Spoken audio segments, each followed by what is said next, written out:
Hello guys! Magandang gabi!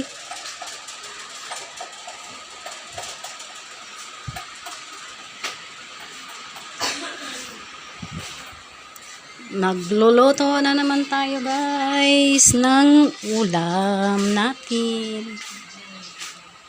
Ayan guys, nagluluto ako ng tsaran! Malunggay at hinaluan ko ng isda. Pritong galonggong.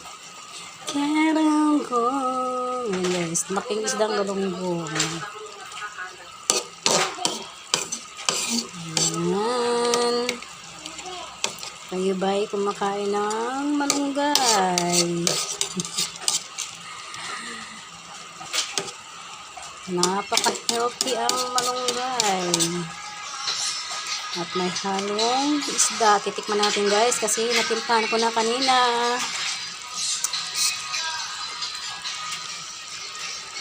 Ayan, tikman natin.